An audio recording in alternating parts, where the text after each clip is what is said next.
2017 সালের পরে আমার নতুন লাইফ শুরু হয়। লাকিলি আমার ওয়াইফের ফুড হ্যাবিট খুবই ভালো ছিল অ্যাকচুয়ালি। টিপিক্যাল ভাত, মাছ, মাংস, দুধ চা, মানে ও যেমন কখনোই আসলে দুধ চা খায় না, অ্যান্ড অনেক সুগারি ফুডও আসলে নেচারালি অ্যাভয়েড করে। সো ওদের ফুড কালচারটা আবার বেশ ভালো আর কি। সেই সুবাদে আমার যেটা সুবিধা হয়, আমি আসলে হাতের কাছে প্রচুর হেলদি ফুড আসলে পেয়ে যাই, মানে হেলদি ওয়েতে ফুড পেয়ে যায়। যেমন প্রচুর মশলাদার খাবার ওরা আসলে খায় না, তো কম মশলার খাবার খাওয়া আমার জন্য প্রথম দিকে খুবই কষ্ট হতো, কারণ এত কম মশলা আসলে আমি খেতাম না। আমি এক্সাম্পল দিই যে আমি যখন ওটস খিচুড়িটা খেতাম, জাস্ট ট্রাস্ট মি, সেই ওটস খিচুড়ি, এক বোল ওটস খিচুড়িতে আমি প্রায় 20 থেকে 30টা কাঁচামরিচ দিতাম। ওটাকে আমি তখন ব্লেন্ডার ছিল না আমার কাছে, হামানে পিষে 20 থেকে 30টা কাঁচামরিচের পেস্ট দিয়ে আমি বেসিক্যালি ওটস খিচুড়িটা বানাতাম। এর সাথে মশলা কিন্তু প্রচুর পরিমাণে আমি মশলা ইউজ করতাম, এবং মশলা যখন শর্ট পড়ে যেত, বাজার থেকে দেখা যেত যে মুরগির মাংসের মশলা, গরুর মাংসের মশলা, এগুলো দিয়ে, এবং যে কোনো ফ্যামিলিতে আসলে এই মশলাপাতিগুলো আসলে বেশ ভালো মতো আসলে ইউজ হয়। বাট ইন্টারেস্টিং ফ্যাক্ট, খাবারগুলো আসলে মজা হয়, কিন্তু আমি ইউজ টু হতে পারতেছিলাম না যে এই ধরনের খাবার আসলে আমার খেতে মজা, কিন্তু আমার মন ভর্তি ছিল না, কারণ আমি তো জিহ্বাতে তো আসলে একটা স্পাইস দরকার। ইটস লাইক ধরেন যে একটা পাস্তা খেতে খুবই মজা, কিন্তু ওখানে তো অতিরিক্ত স্পাইস নাই। কিন্তু আপনি অন দ্য আদার হ্যান্ড, যদি আপনি স্পাইসি খাবার পছন্দ করে থাকেন, তখন আপনি কিন্তু খুব ঝাল দেওয়া চাউমিন খেলে যেরকম একটা স্যাটিসফ্যাকশন কাজ করবে, একটু মিষ্টি টাইপের পাস্তাটা খেতে কিন্তু সেই স্যাটিসফ্যাকশন কাজ করবে না, মানে টেস্ট বাডগুলো 100% অ্যাক্টিভ হবে না। সো আমার এই ধরনের একটা প্রবলেম হচ্ছিল, but which was fortunate for me, কারণ দেখা যেত যে খাবার ভালো, তবে আমি ওই ঝাল মশলা বা ওটা পোর্শন কম থাকার কারণে আমি দেখা যেত ইন জেনারেলি কম খাওয়া হতো আর কি।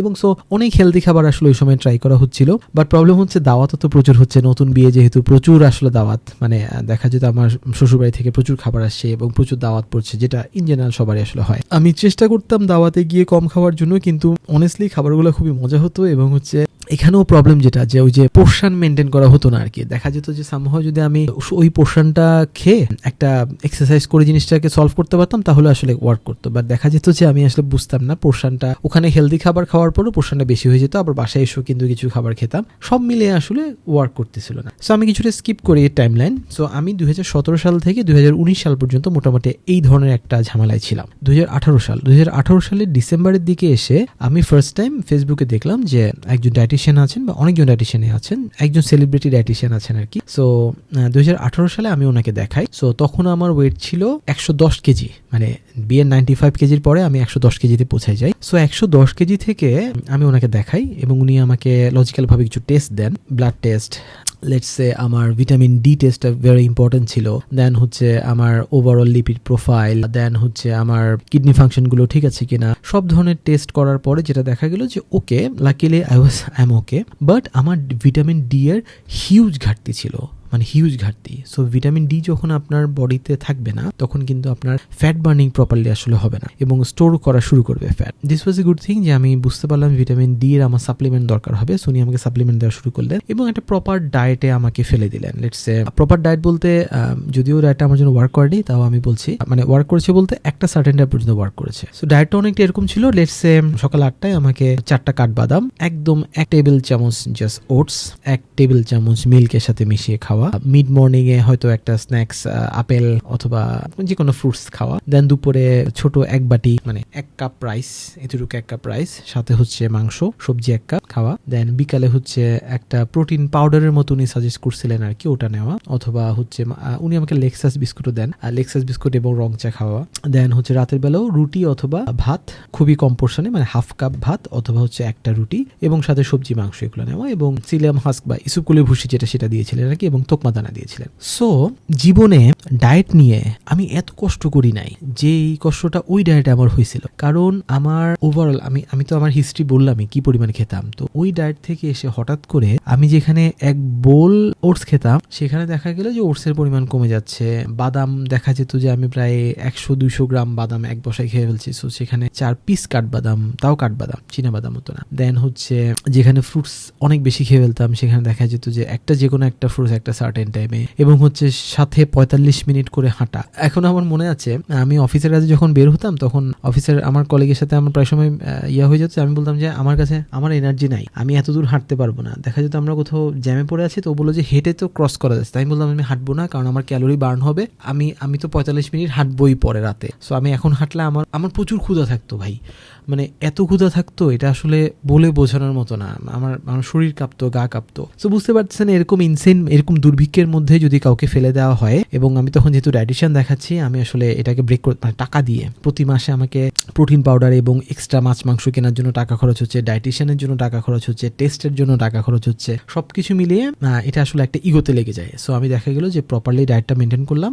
সো 2018 সালের ডিসেম্বর মাস থেকে শুরু করে 2019 সালের মোটামুটি জুলাই মাসের মধ্যে আর কি, সেপ্টেম্বরের ভেতরেই মনে আছে। সো এর মধ্যে আমি প্রায় 35 কেজির মতো, 35 কেজি আমি ওয়েট লস করি। 35 কেজি ওয়েট লস করা আমার কনফিডেন্স আবার ব্যাক করলো, আমি বুঝতে পারলাম কিভাবে কি করা যায়। দেন আমি যেটা করলাম যে এবার আর নিজে নিজে সাজেশন দেই নাই, এবার হচ্ছে লাইন ধরে আমার ফ্যামিলির সবাই, মানে আমার মা, তারপর হচ্ছে আমার খালা, নানি, সবাইকে ধরে আসলো ডায়েটিশিয়ানের কাছে আমি নিয়ে যাই, এবং সবাইকেই উনি ট্রিটমেন্ট দেন, এবং সত্যিকার অর্থে সবাই, আমার তো ওয়েট বেশি, আমার 35 কেজি লুজ হয়েছে, সবাই মোটামুটি ধরেন যে এক একজন মানুষ 10-12 কেজি, মানে আমরা যখন বিফোর আফটার ছবি যখন দেখি তখন হিউজ ডিফারেন্স, মানে বিশাল বিশাল মানুষজন শুকায় শুকায় আসলে একদম শুকনো হয়ে গেছে। ওনাদের জন্য ডায়েটটা খুব ভালো কাজ করছে। স্টিল আমি যেটা দেখলাম যে আমার ওই ফ্যামিলির ওই মেম্বারগুলো 2019 সালের পরেও, মানে এখন ওনারা ওই ডায়েটগুলো কিন্তু আর করে না, ওনারা আবার ওনাদের একটু বাজে লাইফস্টাইল বা পৌঁছায় গেছেন, এবং মাঝে মাঝে চুপি চুপি করে অনেক কিছু ভুলভাল খাবার খেয়ে থাকেন, চুপি চুপি করে দুধ চা খেয়ে থাকেন। মানে শুরুর দিকে অনেক মেনটেন করা হলো, আসলে এটা সম্ভব না, এটা ওনাদের দোষ না, এটা এভাবে সম্ভব না, কারণ আমি নিজে আসলে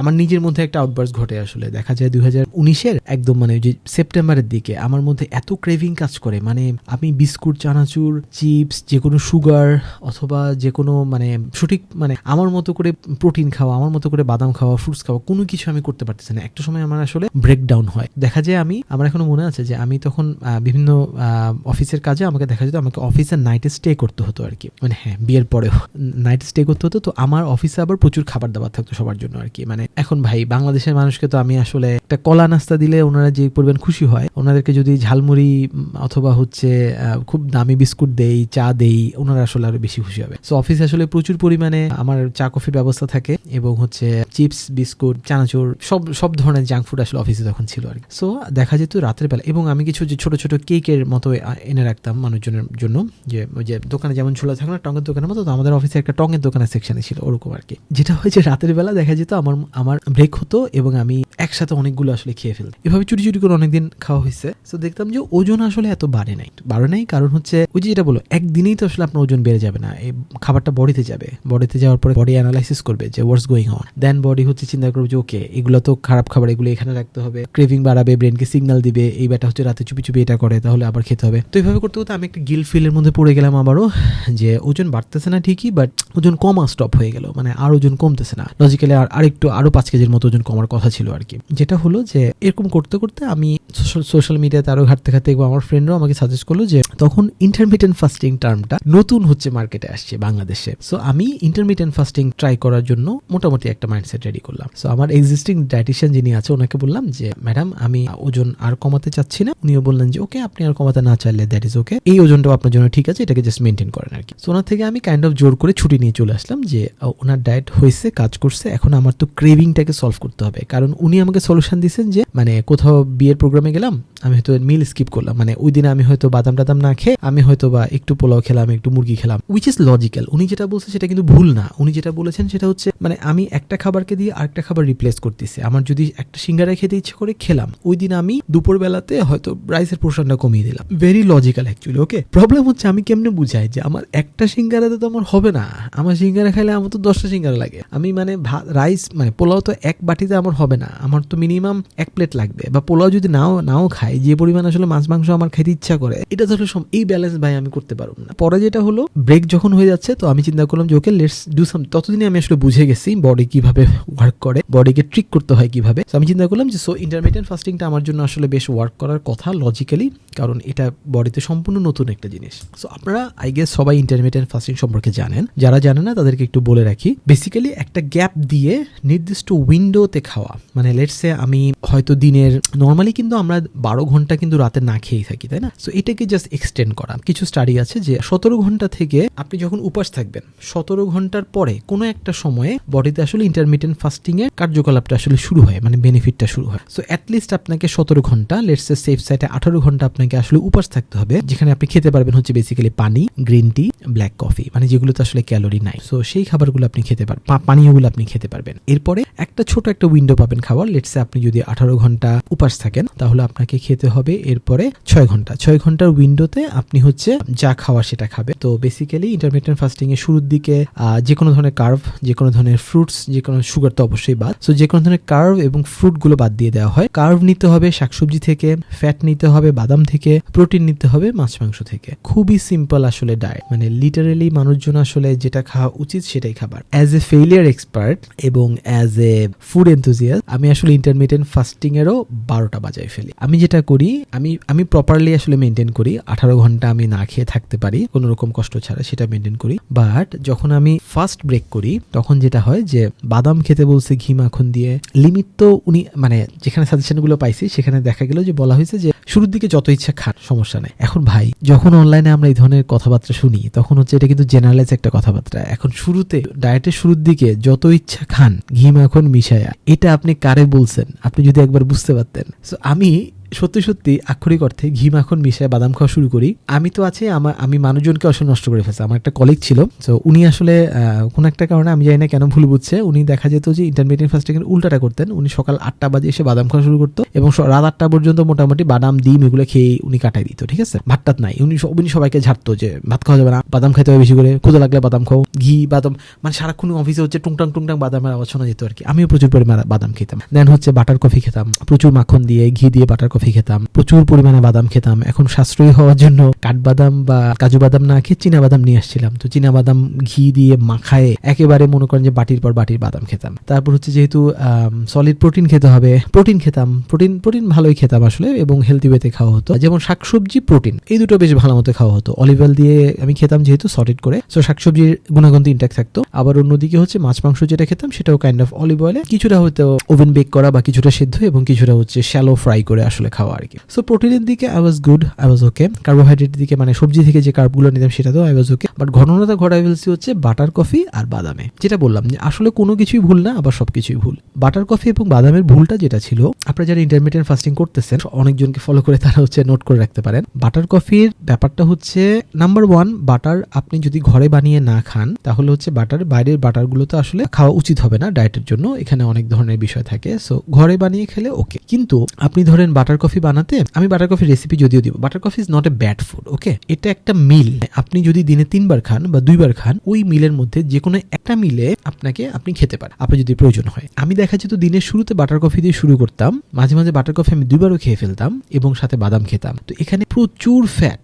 বাটার কফিতে 1 টেবিল চামচের মতো বাটার যদি আপনি নেন, সাথে যদি কোকোনাট অয়েল মিক্স করেন, সাথে হচ্ছে এমসিটি অয়েল যেটা আছে ওটা যদি মিক্স করেন, সবকিছু মিলিয়ে যে একটা সুপার ফুড বম যে আপনি বানাচ্ছেন, এখানে দেখা যাবে 500 ক্যালোরি থেকে শুরু করে প্রায় 1000 ক্যালোরি পর্যন্ত বাটার কফিটার ক্যালোরির পরিমাণ। কেন ইমাজিন, যেখানে আপনার বডিতে একটা নির্দিষ্ট পরিমাণে আসলে ফ্যাট থাকতে, মানে আপনি যে খাবারগুলো খাচ্ছেন সেখানে আপনার ক্যালোরি পরিমাণটা একটা নির্দিষ্ট পরিমাণে থাকবে, প্রোটিনের পরিমাণটা সবচেয়ে বেশি থাকবে এবং গুড ফ্যাটের কিছু অ্যামাউন্ট থাকবে। এখন গুড ফ্যাট আমরা বাদাম থেকেও পাচ্ছি, বাটার ঘি থেকেও পাচ্ছি, আমরা অলিভ অয়েল থেকেও পাচ্ছি, আপনি ডিম থেকে পাচ্ছেন, ডিমের কুসুম থেকে পাচ্ছেন। সবকিছু মিলিয়ে আপনার যে গুড ফ্যাটের পরিমাণ সেটা কিন্তু আপনি অন্যভাবে ইনটেক করে ফেলবেন। সো লেটস সে আমি বাটার কফিতেই দেখা যেত আমার 500 থেকে 1000 ক্যালোরির মতো আমার আসলে আমি ইনটেক করে ফেলতেছি। এর সাথে মাছ মুরগি যে পরিমাণে ইনটেক করতাম সেখানে দেখা যেত যে লেটস সে 2700 ক্যালোরির মতো, মাঝে মাঝে বেশি খেলে দেখা যেত, আমি রাউন্ড করে ধরলাম আর কি, প্রচুর পরিমাণে মাছ মাংস তো দেখা যেত 1000 ক্যালোরির মতো আসলে মাছ মাংস চলে গেল, বাটার কফিতে 1000 ক্যালোরি চলে গেল। দেন হচ্ছে নাও বাদাম, চীনা বাদামে প্রচুর ক্যালোরি। আপনি 100 গ্রামের চীনা বাদামে সম্ভবত লেটস সে 300 থেকে 400 এর মতো ক্যালোরি, সেখানে আবার ঘি বা মাখন মিশিয়ে খাওয়া। সো 1 সার্ভিং মানে 100 গ্রাম যদি চীনা বাদাম, 100 গ্রাম তো খাওয়া কোনোভাবে উচিত না, আমি যেটা খেতাম আর কি, 100 গ্রাম চীনা বাদামে আপনি বাটার সহ খেলে দেখা যাবে প্রায়, ঘি মাখন সহ খেলে প্রায় দেখা যাবে 600-700 ক্যালোরির মতো আপনি আসলে ইনটেক করে ফেলতেছেন। আমি তো 100 গ্রাম তো খেতাম না, আমি আরো বেশি খেতাম। দেখা যেত আমার ওখানেও বাদাম, বাটার, ঘি সবকিছু মিলে আবার 1000 ক্যালোরি। তো দেখা যেত আমার ইন্টারমিটেন্ট ফাস্টিং এ যখন আমি ডায়েট মানে ফার্স্ট যখন ব্রেক করতাম করতাম, আমার প্রায় 3 থেকে 4,000 ক্যালোরির মতো আমি আসলে খেয়ে ফেলতাম, যেটা আসলে আমি যদি ইন্টারমিটেন্ট ফাস্টিং না করতাম, নর্মাল ভাত রুটি খেতাম, সেখানেও আসলে অনেক কম খাওয়া হয়। মানে ভাত রুটি মাংস খেয়ে দেখা যাবে, আমি ক্যালকুলেট করে দেখছি আর কি, অনেকবার যখন ডায়েট ব্রেক হয় তখন দেখলাম যে ধরেন যে আমি রুটি পরোটা কিছু খেলাম, পোলাও মাংস বিরিয়ানি খেলাম, এই সমস্ত কিছু খাওয়ার পরেও দেখা যাবে আপনি 3,000 ক্যালোরির মতো আসলে খেতে পারবেন আর কি। এর চেয়ে বেশি খাওয়া আসলে পসিবল না। পিজাতে পসিবল, পিজাতে প্রচুর চিজ এবং এটার কারণে আসলে হয়। সেই জায়গায় আমি গুড ফুড দিয়ে, মানে ভালো খাবার দিয়ে আমি প্রায় 4,000 ক্যালোরির মতো খেতাম ইন্টারমিটেন্ট ফাস্টিং দিয়ে। এখানেও ভালো খারাপ দিক আছে। ভালো দিকটা হচ্ছে এটাই যে যেহেতু ইন্টারমিটেন্ট ফাস্টিং করছি, বডি অনেকক্ষণ উপাস থাকতেছে, বডির কোষগুলো হিল হওয়ার টাইম পাচ্ছে। তো এই যাত্রায় সামহাও আমি এখানেও বেঁচে গেছি, যে যেহেতু অনেকক্ষণ ধরে উপাস থাকতাম, সো বডি হিল হতো, বাট ওই সাইডে তো বডিকে আমি 4,000 ক্যালোরির মতো আসলে প্রতিদিন দিয়ে দিচ্ছি, তাই না? না বুঝেই, যেটা আমার কাছে গাট ফিলিং হচ্ছে যে খুব ভালো খাবার খাচ্ছি, সেখানেই আসলে 4,000 ক্যালোরি দিয়ে দিচ্ছি। অথচ এই সেম ফুডটাকে যদি আমি প্রপোর্শন মেনটেন করে জাস্ট 1500 থেকে 2,000-এর ভেতরে যদি আমি রাখতে পারতাম, এতদিনে মনে করেন যে রূপ লাবণ্য যৌবন ধরে রাখা যেত না আর কি, মাসেল বিল্ড হয়ে অন্য লেভেলে পৌঁছে যেতাম আর কি। সো 2019 থেকে 2022 পর্যন্ত ধরা যায় আমি আসলে ইন্টারমিটেন্ট ফাস্টিং ট্রাই করি এই ভুল পদ্ধতিতে, যেখানে হচ্ছে আমার পদ্ধতিটা ঠিক আছে, লং টাইম আমি না খেয়ে থাকতাম, বাট যেই 6 থেকে 8 ঘন্টা আমি খেতাম, সেই 6 থেকে 8 ঘন্টা আমি 4,000 ক্যালোরির মতো আসলে খেয়ে ফেলতাম। তো এভাবেও করতে করতে একটা সময় যখন ওজন কমছে না, তখন আমি এখানেও আবার ফ্রাস্ট্রেটেড হয়ে যাই। সো এই 2019 সাল থেকে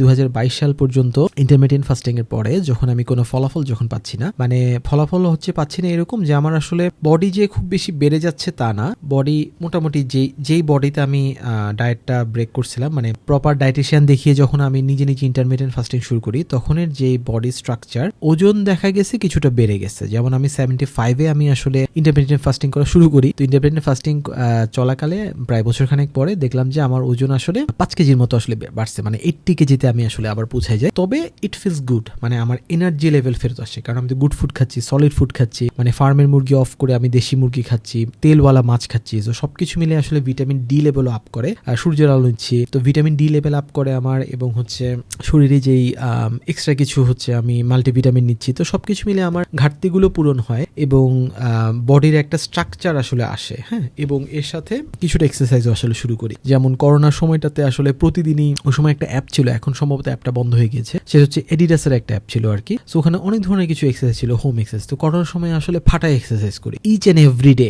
30 মিনিটসের মতো ফ্রি হ্যান্ড কিছু এক্সারসাইজ, যেগুলো কিছুটা হিট এক্সারসাইজ, কিছুটা হচ্ছে মাসেল বিল্ডিং এর মতো এক্সারসাইজ, এগুলো শুরু করি। তো সবকিছু মিলে দেখা যায় ইন্টারমিটেন্ট ফাস্টিং, মানে ইনক্লুডিং 4,000 ক্যালোরি সহ, জিনিসটা যেটা হয় যে ওজন, মানে বডি আবার শেপ থেকে যে সরে গেছে সেটা না, তবে ওজন কমে নাই, ওজন পাল্লা আসলে বেড়ে গেছে। মানে 75 থেকে আমি 80 চলে আসি, এবং আচ্ছা 80-তে আমি থাকি আপাতত, 80 পর্যন্ত আসে। তো বডি ফিট হয় নাই, তবে বডি আসলে খারাপ কোনো শেপে চলে যায়নি, বাট ওজন কিছুটা বাড়ছে। Energy level was really good, কারণ আমি সমস্ত কিছুই আসলে র ফুড খাচ্ছি, ভালো খাবার খাচ্ছি, খারাপ ভাবে খেলেও ভালো খাবারই খাচ্ছি। তো এই সমস্ত কিছুর পরে যেটা দেখা গেল, একটা পর্যায়ে গিয়ে আমি আবার একটু ফ্রাস্ট্রেটেড হয়ে গেলাম যে এইভাবে করে আসলে কতদিন, আমার তো আসলে একটা নির্দিষ্ট ওজনে আসতে হবে এবং আমাকে মাসেল বিল্ড করতে হবে। মাসেল বিল্ড করা কোনো একটা অদ্ভুত কারণ আমার সবসময় ইচ্ছা আর কি। আস্তে আস্তে করে না ইন্টারমিডিয়েন্ট ফাস্টিংটাও কি যেন হয়, মানে একটা পর্যায়ে গিয়ে যখন আসলে মানুষের নলেজ কাজ করে না এবং স্টাক হয়ে যায় মানুষ, তখন কিন্তু আবার কিছু নেগেটিভ এফেক্ট ফেলা শুরু হয়ে যায় আর কি। সো দেখা গেল যে আমি চিন্তা করলাম যে ওকে, এর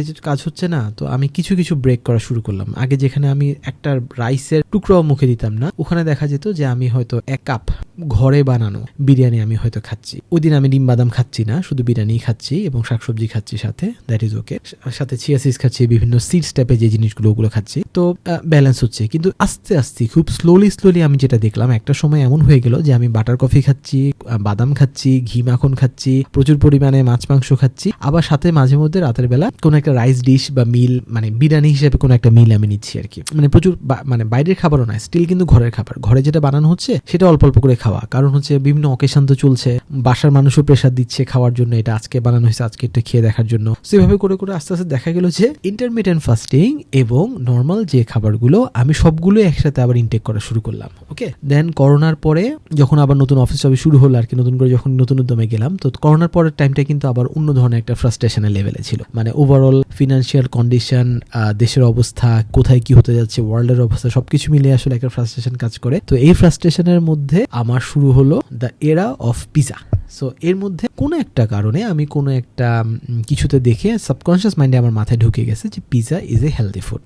আমি পিজা হাট থেকে একটা নতুন একটা পিজা ইন্ট্রোডিউস, পিজা হাটের নাম কেউ সহ্য করতে পারে না, কারণ পিজা হাটের পিজাগুলো আসলে মজা নাই। তো যেটা হয় যে আমি একটা পিজা আমি বের করি ওদের, ওই সময় যেটা ছিল চিজি বাইটস ক্রাস্ট দেওয়া। আমি মোটামুটি অ্যাজ এ সোশ্যাল ওয়ার্কার আমার পরিচিত ফ্রেন্ড সার্কেল, কলিগ সবাইকে কাইন্ড অফ একটা বেড ধরে, মানে এই পিজা তোমার ভালো লাগবেই এই টাইপের বেড ধরে নিজের টাকায় এবং সামটাইমস অফিসিয়াল কিছু ট্রিট দিয়ে আমি সবাইকে জোর করে পিজা খাওয়াই, এবং সবাই আসলে পিজা পছন্দ করছে। আই ডোন্ট নো আমার ব্রেইন কোন দিক দিয়ে আমাকে ট্রিকটা করলো যে পিজা এটা হেলদি ফুড। আমার কাছে মনে হয়েছে এটা যে পিজা আসলে তো cheese which is good thing, and যেটা আসলে ডিপ ফ্রাইড না which is a good thing, and এখানে অল্প পরিমাণে হয়তো কিছু কার্ব আছে উইচ ইজ টোটালি রং। ওকে, একটা পিজাতে মানে এক স্লাইস পিজাতে কিন্তু পিজার ক্রাস্টের উপর ডিপেন্ড করে, অনেক কিছু ডিপেন্ড করে, ক্যালোরি ডিপেন্ড করে, তবে এক স্লাইস পিজাতেই 400 থেকে 500 ক্যালোরি আসলে থাকতে পারে। আমি ইন্টারমিডিয়েট ফাস্টিং যে যখন আমার ব্রেক হয়ে যায় তখন আমি এক বসায় অ্যাটলিস্ট একটা ফ্যামিলি সাইজ পিজা আসলে ইনটেক করতাম। আই রিপিট, এক বসায় একটা ফ্যামিলি সাইজ পিজা। দেখা যেত যে আমি একদিনে আমার ক্যালোরি ইনটেক প্রায় লেটস সে 6000-এর মতো আসলে চলে যেত, which is insanity max diet যদি কিছু থাকে সেটা আমি করতাম। এই পিজাটা আমার জন্য সবচেয়ে কাল হয়ে দাঁড়ায়, এবং এই পিজার পরে আমি তো আসলে পিজার যেই সাইকেলটা, হ্যাঁ, চিজ এবং বিভিন্ন ইনগ্রেডিয়েন্টস এর কারণে পিজা কিন্তু আপনার বডিতে একটা সাইকেল ক্রিয়েট করবে। লেটস সে আপনি আজকে বিকাল 4টায় পিজা খেলে, তো নেক্সট দিন 24 ঘন্টা পরে বিকাল 4টায় আপনার আরেকটা ক্রেভিং ক্রিয়েট হবে। দিস ইজ পিজার চিজ এবং আদার ইনগ্রেডিয়েন্টস যেগুলো আছে, এটার একটা ক্রেভিং আপনার নির্দিষ্ট সময় পর আসলে জিনিসটা খেতে ইচ্ছা করবে। এবং ইন এ সেন্স আসলে জিনিসটা আনহেলদি না, মানে এক slice pizza which is okay যদি আপনি এক্সট্রা মানে প্রসেস জিনিসগুলো বাদ দেন। যেমন ধরেন যে আপনি যদি শুধু একটা চিজের মানে মার্গারিটা যেটাকে বলে সেটা যদি আপনি খান, এক স্লাইস যদি খান, that is okay in a sense, যদিও অনেক ক্যালোরি বাট ওকে। বাট এটা কিন্তু আপনাকে ওই যে খাওয়ার সময় যেহেতু তেল চর্বি নাই, তো আপনার মধ্যে কিন্তু ওই ফিলিংটা দিচ্ছে না যে it's a bad food. So যেটা দেখা গেল আমি বিভিন্ন ইস্যুতে মানে বিজনেস, ফ্যামিলি সবকিছু ইস্যুতে আমি নিজেও খুব স্ট্রেসে ছিলাম। সো দেখা যেত আমি প্রায় 2021 থেকে 2023 সাল পর্যন্ত each and every day, again I repeat, each and every day আমি আসলে পিজা ইনটেক করছি।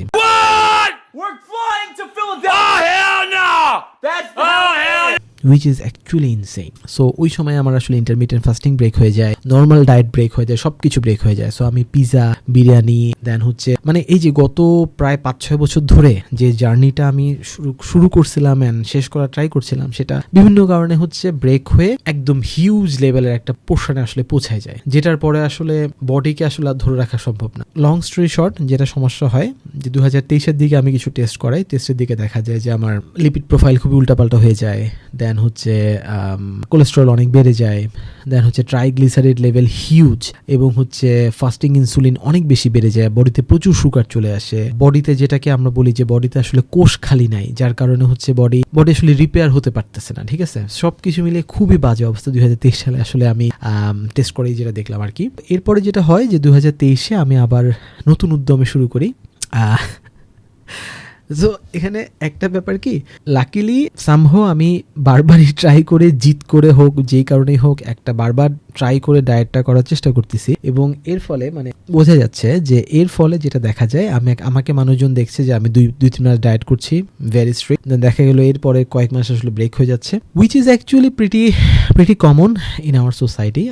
আমি যেটা দেখলাম যে মানুষের আসলে এই জিনিসটা ঘটে। এখন আমার বডি রিয়েক্ট করে পিজার সাথে মোটা হয়ে যাচ্ছে, বাট রিমেম্বার আমি কিন্তু পিজা একা খাই নাই, আমি কিন্তু সবাইকে সহ পিজা খাইছি, কিন্তু আমার সাথের মানুষজন কিন্তু মোটা হয় নাই ভাই। মানে আমি পিজা খেয়ে যে পরিমাণ ওজন আমার বেড়ে গেছে, আমার আশেপাশের মানুষজন কিন্তু এই পরিমাণ ওজন আসলে বাড়াতে পারে নাই। সামহাও আমি জানি না ওদের মেটাবলিজম অর সামথিং, ওরা কিন্তু এমন না যে খুব এক্সারসাইজ করে, তাও না, সামহাও ওদের ওজন বাড়ে নাই। সো এখানেই ক্যাচটা, যে একটা ডায়েট যেমন আপনার জন্য কাজ করবে, আমার জন্য কাজ করবে না, সেরকম একটা লাইফস্টাইল আপনার জন্য কাজ করবে, আমার জন্য কাজ করবে না। তো এখানে সমস্যাটা যেটা হয় আমাদের সোসাইটিতে, বা এখন যে সমস্যাটা, আমরা গদ বাঁধা নিয়মে সবাইকে ইন্টারমিটেন্ট ফাস্টিং করতে বলছি, অথবা প্রপার ইনফরমেশনটা দিচ্ছি না যে এই খাবারটা খাবেন ঠিক আছে, বাট এটার চেয়ে বেশি যখন খেয়ে ফেলবে তখন আসলে করণীয় কি, অথবা প্রপার ডায়েটটার মেনটেন করে জিনিসটা করা, তো এই জিনিসগুলো কিন্তু আমরা করছি না, ঠিক আছে। আবার টিপিক্যাল যে ডায়েটিশিয়ানরা ডায়েট চার্ট দিচ্ছেন, ওনারাও কিন্তু বলে দিচ্ছেন না যে আপনাদের যখন ডায়েটটা ব্রেক হয়ে যাবে, যখন টেন্ডেন্সি, ওনারা তো জানার কথা, তাই না? ওনারা কিন্তু বলতে পারেন যে এক সময় একটা টেন্ডেন্সি আসবে যখন আপনার মনে হবে যে দুনিয়া খেয়ে ফেলি, তখন দুনিয়া না খেয়ে কিভাবে আবারও একটু মোটিভেশন নিয়ে মেনটেন করা যায়, এই বিষয়গুলো আসলে বলা উচিত, আমার যেটা মনে হয় আর কি। আমার এখন 2025 সালে এসে আমার যেটা হয়েছে যে আমি আসলে 2021 সাল থেকে 2025 সাল পর্যন্ত আমি মোটামুটি একটা এক্সারসাইজের লুপে, জিম, কারাতে, সুইমিং, সাইক্লিং, এই ধরনের একটা লুপে আমি আল্লাহর রহমতে আছি। এবং যেটার কারণে দেখা গেল যে ওজন আমি হয়তো কমাতে পারছি না, বাট অ্যাটলিস্ট কিছুটা যেই আমার শরীরের যে ব্যাড ইম্প্যাক্টগুলো, সেগুলো আমি কিছুটা কমাতে পারছি। এবং হচ্ছে এখন আমি খুব ওয়াইজভাবে হেলদি ওয়েতে ওজন কমানোর আবারও চেষ্টা করছি। Proper exercise, proper rest, proper muscle repair, র ফুড এবং প্রপার পোর্শনে আমি খাবার ইনটেক করার চেষ্টা করছি। এবং যেই ভুলগুলো আসলে এতদিন ধরে করে আসছি, লেটসে যেসব খাবার আসলে খাবারই না, মানে বিস্কুট, চানাচুর, হাবিজাবি এই ফুডগুলো, অকারণে মিষ্টি খাওয়া, চিনি খাওয়া, এই খাবারগুলা, দেন হচ্ছে রুটি, পরোটা, কার্ভ, এগুলো খাওয়া, অথবা বিরিয়ানি যদি আপনি খান তাহলে আসলে বিরিয়ানি কোন ওয়েতে খেলে আসলে আপনার ওজন বাড়বে না, অথবা অ্যাটলিস্ট কোন ওয়েতে খেলে আপনি একটা টাইমে এসে ফুল ফিল করবেন এবং অনেকগুলো খেয়ে ফেলবেন না। পিজা যদি একটা বাইট ট্রাই করতে হয় তাহলে এটার প্রিকশন কি, এরপরে কি করতে হবে, অথবা মানে আমরা অনেক সময় বলি না যে একটা বার্গার খাওয়ার পরে লিটারালি আপনাকে আসলে 2 দিন দৌড়াতে হবে তাহলে ক্যালোরিটা বার্ন হবে, which is true in a sense. কিন্তু একদিন বার্গার খেয়ে যেমন আপনার ওজন 10 কেজি বেড়ে যাবে না, তেমনি ভাবে একটা বার্গার খেয়েও আপনি 10 দিন দৌড়ালে যে সবকিছু বার্ন হয়ে যাবে সেটা আসলে না, কারণ বডি এভাবে ওয়ার্ক করে না। সো লাইফে যেমন, সংসার লাইফে এবং লাইফে যেমন ব্যালেন্স করতে হয়, তেমনি ডায়েটেও আসলে ব্যালেন্সটা খুব ইম্পর্টেন্ট। আপনার এক্সারসাইজ, আপনার লাইফস্টাইল, আপনার ফুড, এই সমস্ত কিছু আসলে ব্যালেন্স করতে হবে। So proportion, balance and food quality, এই 3টা ব্যাপার হচ্ছে সবচেয়ে ইম্পর্টেন্ট। সো আমি নেক্সটের ভিডিওগুলোতে আসলে আরো ব্যাখ্যা করার চেষ্টা করব যে র ফুড আমরা কিভাবে খেতে পারি, র ফুডের অল্টারনেট কি হতে পারে, যখন আমরা র ফুড আসলে কিভাবে খেতে হয়। যেমন আমি এর আগে ভিডিওতে দেখেছিলাম যে মাছ ভর্তা বা ডিম আসলে কিভাবে খেতে হয় বা খাওয়া উচিত, বা কিভাবে খেলে অ্যাটলিস্ট আপনার মজা লাগবে। যেমন সিদ্ধ ডিম খুবই বাজে একটা খাবার যখন বাসায় আসলে মানুষ করে, কিন্তু সিদ্ধ ডিম যদি একটু টেকনিক্যাল ওয়েতে আপনি করেন তাহলে একটা ক্রিমি একটা আপনি ইয়ক পাচ্ছেন, যেটা আসলে খুবই টেস্টি। এবং এটার সাথে স্পাইসেস কি অ্যাড হচ্ছে, অথবা ফিশ আপনি আসলে কিভাবে খাচ্ছেন, ভেজিটেবল কিভাবে খাচ্ছেন, এই সমস্ত বিষয়গুলো আমি আসলে আমার ওভারঅল ভিডিও জার্নিগুলোতে শেয়ার করার চেষ্টা করব, যাতে আমি 20 বছর ধরে যে ডায়েট করার চেষ্টা করছি এবং একের পর এক ফেলিয়ার হয়ে যাচ্ছে লাইফে, ডায়েট রিলেটেড এবং weight related. So I am lucky যে এতদিন পর্যন্ত আমার তেমন কিছু হয়নি। বাট আপনারা যারা ট্রাই করছেন, প্লিজ আগে একটা আপনারা টেস্ট করে নেবেন রিপোর্ট ঠিক আছে কিনা, কারণ রিপোর্টের উপর ডিপেন্ড করে কিন্তু অনেক কিছু হচ্ছে। যেমন আপনি যদি কিডনি পেশেন্ট হয়ে থাকেন বা কিডনিতে কোনো সমস্যা থেকে থাকে তাহলে ডোন্ট ডু ইন্টারমিটেন্ট ফাস্টিং। আপনি যদি হার্টের পেশেন্ট হয়ে থাকেন তাহলে ইন্টারমিটেন্ট ফাস্টিং করা যাবে না। সেই ক্ষেত্রে আপনাকে কিন্তু প্রপার ওয়েতে একজন ডায়েটিশিয়ান আপনার জন্য কোন ডায়েট কাজ করবে সেটার জন্য আসলে ওভাবে করে আপনাকে বের করতে হবে। যেমন আমার ডায়েটিশিয়ান বলেছিলেন যে কিটো ডায়েট বলে যে বিষয়টা, কিটো তো ইটসেলফ আসলে হেলদি না, তো কিটো ডায়েট বলতে যে বিষয়টা সেটা আসলে এপিলেপসি পেশেন্টদেরকে জন্য, মৃগী রোগী যারা, তাদের জন্য আসলে কিটো ডায়েটটা কাজ করে। তো এরকম প্রচুর টেকনিক্যাল টার্ম আছে যেগুলো আমরা নিজেরা ট্রাই করতে গিয়ে, যেমন আমি নিজে ট্রাই করতে গিয়ে, মানে লাকিলি আমি কিন্তু অনেকবারই বেঁচে গেছি, মানে এক্সারসাইজ করতে গিয়ে, ইনসেন এক্সারসাইজ করতে গিয়ে, ইনসেন ডায়েট করতে গিয়ে আসলে বডির অনেক, সেই বডির টোটাল ল্যাঙ্গুয়েজ কিন্তু আমি আসলে নষ্ট করে ফেলছি। সো এটার জন্য যেটা হয়েছে, আমার বডি আসলে এখন মানে কনফিউজ লার্নিং সবকিছুর পর্যায়ে এসে এমন একটা পর্যায়ে আমার বডি পৌঁছেছে যে কি করবে সেটা আসলে সে ডিসিশন নিতে পারতেছে না। সো আমি বেসিক্যালি আমার বডিকে আবার নার্সারি থেকে আবার পড়াচ্ছি, নার্সারি 1, 2 সবকিছু শেষ করে এসে ম্যাট্রিক পাস করবে, দেন হচ্ছে আমার একটা মাসেল বিল্ড হবে। এবারে যাত্রা আমি লং একটা টাইম নিয়েছি, যে টাইমের ভেতরে proper healthy food, proper lifestyle, proper balance করে, বা ধরেন যে আমার যদি কোনো একটা ব্রেকও হয়, সো এটা তো মানে একটা ব্যাপার আছে না যে কনসিস্টেন্সি, ধরেন যে কনসিস্টেন্সি ব্যাপারটা আসলে কি, আপনি কি মনে করছেন যে কনসিস্টেন্সি মানে আপনি সকাল 4টায় আপনি ঘুম থেকে উঠে আপনি এক্সারসাইজ করেন, দেন আপনি আপনার যার ধর্ম অনুযায়ী প্রেয়ার অ্যাটেন্ড করেন, দেন হচ্ছে আপনি পড়াশোনা করেন, ফ্যামিলিতে সময় দেন, অফিসে আসেন, so this is consistency, right? না, এটা কনসিস্টেন্সি না। আপনার একদিন শরীর খারাপ হতে পারে, আপনার একদিন রাতের বেলা কোনো অকেশন থাকতে পারে, আপনার অনেক ধরনের প্রবলেম থাকতে পারে। সো কনসিস্টেন্সি কিন্তু ওটা না। কনসিস্টেন্সি হচ্ছে হোয়াট এভার হ্যাপেন্স, আপনার যদি আজকে রাতে ধরেন আমার মা রিসেন্টলি হসপিটালে ছিল, সো আমাকে কিন্তু রাত ভোর পর্যন্ত আমাকে হসপিটালে ডিউটি দিতে হয়েছে। সো আমি তো ভোর পর্যন্ত ডিউটি দিয়েছি, তো আমি ভোর 4টায় উঠবো কিভাবে? সো ওদিন কিন্তু আমাকে লং একটা টাইম পর্যন্ত আমাকে আসলে সকালবেলা রেস্ট নিতে হয়েছে, তাই না, ঘুমাতে হয়েছে। তো আমার ঘুমের ব্যাঘাত ঘটছে। ঘুমের ব্যাঘাত ঘটলে কিন্তু আপনার খাবারের ক্রেভিং এর একটা ইস্যু ঘটবে, আপনার প্রচুর কার্ব ক্রেভিং হবে, সুগার ক্রেভিং হবে, দেন হচ্ছে এর পরের দিনে সাইকেলও আপনার একটা প্রবলেম হয়ে যাবে। So consistency is not that যে আপনি প্রতিদিন সেম কাজটা এক্স্যাক্টলি করবেন। কনসিস্টেন্সি ইজ দ্যাট যে আপনার যদি ব্রেক হয় তাও আপনি ওভারকাম করে আবারও জিনিসটাকে আবার শুরু করতে পারবেন নতুন একটা উদ্যমে, রাইট? সো আমার টার্গেট হচ্ছে এটা যে আমি অনেক লং একটা টাইম আমি চিন্তা করে নিছি, এই টাইমের ভেতরে আমার অনেক আপস এন্ড ডাউনস ঘটবে। লাইক আমার বাবু এখন ছোট, সো আমি এখন আসলে ফুললি প্রপারলি আসলে রাতের ঘুমটা আসলে আমার পক্ষে পসিবলই না, রাইট? সো এই ধরনের সমস্ত কিছু এক্সট্রা ফ্যাক্টরগুলো মাথায় রেখে আমি এমন একটা রুটিন করছি, সাথে এক্সারসাইজ, সাথে কিছু ফুড এবং ওভারঅল চিট মিল কিন্তু আপনার দৈনন্দিন জীবনের অংশ। সো এখানে যত যাই বলেন না কেন সবারই আসলে মিলে কিছু না কিছু ব্যাঘাত ঘটে। কারণ আমি এটা দেখছি, আপনি যখন টোটালি কিছু কোনো রকম মানে চিটের ব্যাপার আছে, এখন এমন না যে ধরেন একটা নন স্মোকার সে যদি চিন্তা করে যে চিট মিল হিসেবে একটা স্মোক করবে, সেটা কিন্তু আসলে না। সো কিছু খাবার আপনি খেতে পারবেন না, that is confirm. Coke, Pepsi, একদম র সুগার, এই খাবারগুলো আপনি খেতে পারবেন না। বাট এগুলোর অল্টারনেট তো আছে। মনে করেন আপনার মিষ্টি খেতে ইচ্ছে করছে, সো মিষ্টি খাওয়ার একটা অল্টারনেটিভ কিন্তু আছে। ধরেন আপনার সফট ড্রিঙ্কস মানে কার্বোনেটেড কোনো ওয়াটার খেতে ইচ্ছে করছে, এটার কিন্তু একটা অল্টারনেটিভ আছে, ঠিক আছে? দেন আপনার হয়তো ভাজা পোড়া খেতে ইচ্ছা করছে, এটার একটা হেলথি অল্টারনেটিভ আছে। সো এই সমস্ত কিছু চিন্তা করে আমি এই অল্টারনেটিভ গুলো আমার নিজের জন্য যেমন বের করলাম, আমি চাচ্ছি যে আমার যারা ভিউয়ার্স আছে এবং আমার যারা ফ্রেন্ড সার্কেল, ফ্যামিলি, সবাই এই জিনিসগুলো দেখবে এবং সবাই এগুলো ইউজ করার ট্রাই করবে। আমি মোটামুটি গ্যারান্টি দিয়ে বলতে পারছি যে এই মুহূর্তে বাংলাদেশে কেউ এভাবে করে কাজ করছে না। সবাই বলছে যে ওয়েট কমাতে হবে, হেলদি খাবার খেতে হবে, বাট অল্টারনেটিভ কিছু আপনাকে অপশন তো দিতে হবে। ধরেন চুরি করা যাবে না সেটা আমরা জানি, কিন্তু কর্মসংস্থান তো লাগবে, তাই না? তো আমি যেটা করতে চাচ্ছি, মজা করে খাবারগুলো কিভাবে খাওয়া যায়। ইভেন আপনি যদি বিরিয়ানিও যদি মজা করে খেতে চান হেলদি ওয়েতে, দেন আসলে সলিউশনটা কি, কোন পোর্শন কোন পরিমাণে দিলে এবং কি করলে আসলে আপনার ফুডের ভ্যালুটা ঠিক থাকবে, আপনার ক্রেভিংটা কমবে এবং আপনার ওয়েট বা ফ্যাটও আসলে বাড়বে না বা স্টোর হয়ে থাকবে না, এই ব্যবস্থাটা আমি করতে চাচ্ছি। সো এটার সবচেয়ে ফার্স্ট ক্লায়েন্ট হচ্ছে আসলে আমি, আপনারা হচ্ছে জাস্ট ফলোয়ার। সো যদি আমাকে দেখে যদি লাগে যে ওয়ার্ক করছে এবং খাবারগুলো ডেলিশিয়াস, সো আপনারা ট্রাই করতে পারেন। আমি জাস্ট একটা হেল্প করার চেষ্টা করছি, কারণ যখনই আমি কোনো মানুষ দেখি যারা ওয়েট নিয়ে স্ট্রাগল করছে, আমার আসলে সেই প্রিভিয়াস এক্সপিরিয়েন্স গুলো মনে পড়ে যায় যে বছরের পর বছর আসলে ভুল কিছু ট্রাই করে এবং অনেক রিস্ক নিয়ে আসলে আমার ওজন কমেনি বা অনেক ফ্রাস্ট্রেশন আসলে কাজ করেছে। সো আমি চেষ্টা করছি যে মানুষের যাতে এই বিষয়টা না হয় এবং মানুষ যাতে ফ্লেক্সিবলি ভালো খাবার খেয়ে